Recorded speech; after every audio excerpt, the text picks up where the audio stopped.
up on Sunday afternoon to do Bible study and lead the music over there. I had several opportunities to go fishing with Tom. Both of them turned out to be semi-disasters, but we had a good time.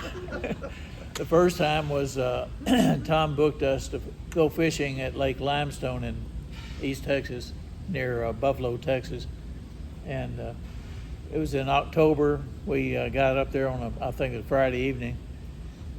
Couldn't have been because that was football season. Anyway, it was sometime we got up there, maybe during a holiday or something. And a cold front came in, and the waves on the lake were about this high. Well, we got in the boat early the next morning. The temperature was about 40 degrees and dropping. The wind was howling out of the north. The guide gets in the boat. We're all in our goose down coats. The guide gets in with a coat on and a hat on and barefoot, and it went downhill from there. We did 61 miles per hour across the lake. Needless to say, the tears just coming out of the side of her face because it was so much wind. But another trip we made was to Lake Calcasieu, and we were fishing near the jetties. I was going to tell that story. Go ahead. No. Your story may be different. Maybe. Anyway, a storm came up, and the guide said, "We got to get out of here. We're fixed to get hit by a big storm." So he cranks up the motor, and the boat's doing this out there by the jetties. Well, I kind of stagger back and hit the kill switch, and the guide's over trying to figure out why the boat won't start. As we slowly drift into the rocks. Right. Go ahead.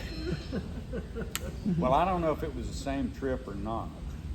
But, okay, y'all think back to last year. And some of you maybe know Tom a little better than I did. But remember his story about he's calmly mowing the yard, minding his own business, and the next thing he knows, he's in the river?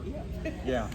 Well, you got to know, was normal for Tom. That's Tom. Tom really needed the good Lord to look out for him, and thankfully he was a man of faith because he needed all the help he could get.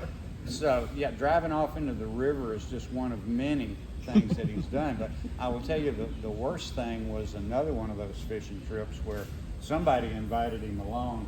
It was against my better judgment. I was hoping he would decline, but he didn't. He came along, and now there's 4 people on this boat.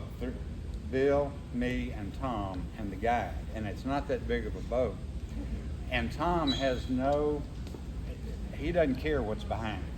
So he rears back to cast, and he slings it out there just as hard as he can.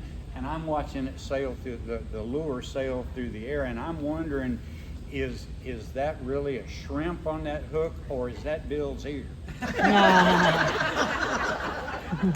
Because Tom doesn't look behind him. So we kept telling him, Tom, before you cast, look behind you, make sure there's nothing behind you, then cast it, and you'll be all right. Well, okay, well, he never did.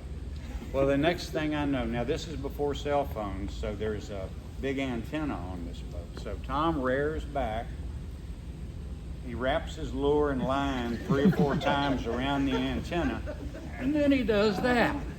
And that reel made the craziest noise, I believe. It wasn't designed to make that kind of noise. And everybody know what a bird's nest is? Tom had a bird's nest that would have been a world champion bird's nest. And that, there wasn't any fixing it. So he had to borrow another rod and reel from one of us to finish out the trip. And you loaned it to him? Probably Bill. It may have been the same trip. Yeah, it got worse. The night